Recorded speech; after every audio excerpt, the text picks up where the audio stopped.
प्रधानमंत्री का जन्मदिन है। इस मौके पर तमाम तैयारियां की गई हैं। इसी के साथ आपको बताएंगे कि किन किन बड़े नेताओं ने पीएम को विश किया है।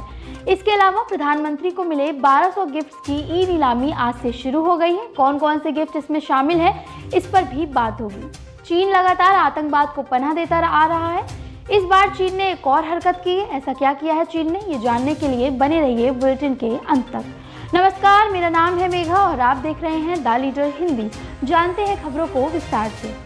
आज प्रधानमंत्री मोदी का जन्मदिन है। इस खास मौके पर तमाम तरह की तैयारियां की गई हैं। इसी के साथ भारत का 70 साल का इंतजार शनिवार को खत्म हुआ। नामीबिया से आए 8 चीतों ने भारत की जमीन पर पहला कदम रखा।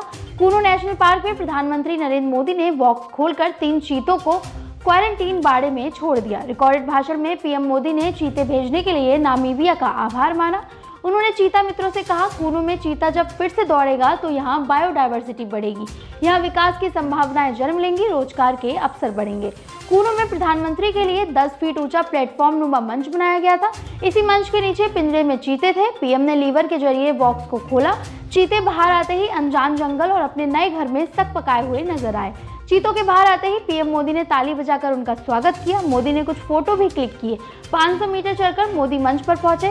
उनके साथ राज्यपाल मंगू भाई पटेल, मुख्यमंत्री शिवराज सिंह चौहान भी शामिल थे। उन्होंने चीता मित्र दल के सदस्यों से भी बात की। इसी के साथ जन्मदिन के मौके पर पीएम मोदी को बधाई देने का सिलसिला भी शुरू हो गया है। पक्ष और विपक्ष के नेता प्रधानमंत्री मोदी को जन्मदिन की शुभकामनाएं दे रहे हैं। गृह मंत्री अमित शाह, रक्षा मंत्री राजनाथ सिंह, राष्ट्रपति द्रौपदी मुर्मू, भारत जोड़ो यात्रा पर निकले राहुल गांधी और शशि थरूर समेत तमाम नेताओं ने प्रधानमंत्री को ट्वीट करके विश किया है। दूसरी खबर भी प्रधानमंत्री से जुड़ी हुई है। प्रधानमंत्री नरेंद्र मोदी को मिले उपहारों की ई नीलामी आज से शुरू हो गई है। उनके जन्मदिन के मौके पर उनको मिले प्रतीक चिन्हों और उपहारों आदि की ई नीलामी वेबसाइट के जरिए की जा रही है। पीएम मोदी को मिले 1200 से ज्यादा प्रतिष्ठित और स्मरणीय स्मृति चिन्हों की ये ई नीलामी 2 अक्टूबर तक चलेगी। बता दें, संस्कृति मंत्रालय पीएम मोदी के उपहारों की चौथी ई नीलामी का आयोजन कर रहा है।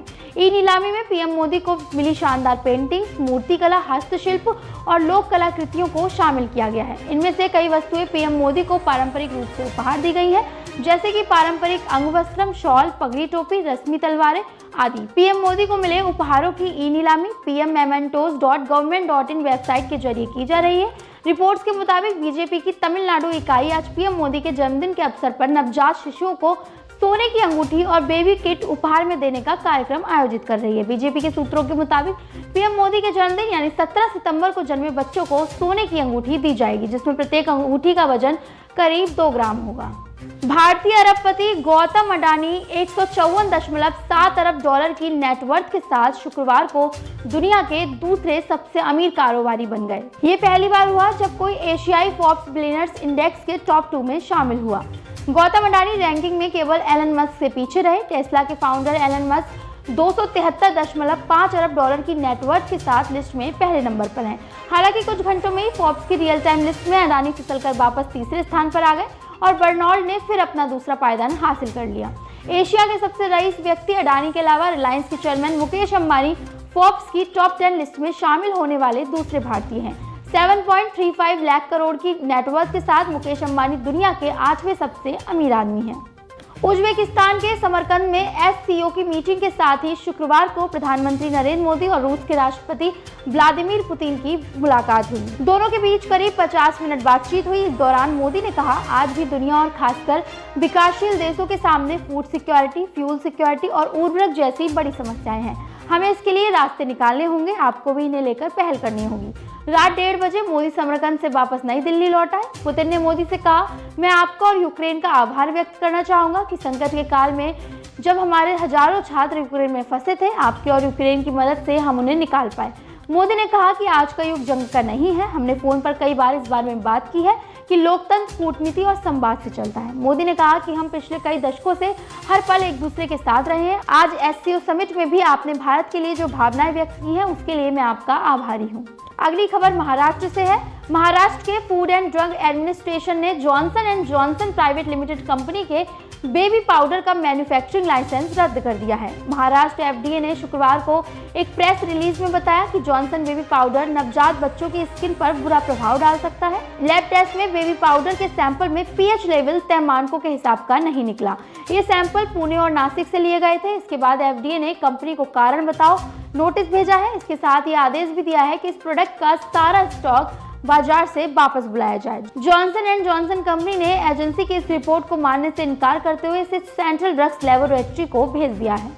वाराणसी शहर को शुक्रवार को शंघाई सहयोग संगठन यानी एससीओ की पहली सांस्कृतिक एवं पर्यटन राजधानी घोषित किया गया। एससीओ के नेताओं ने वाराणसी को वर्ष 2022-23 के लिए समूह की पहली पर्यटन और सांस्कृतिक राजधानी के रूप में समर्थन दिया।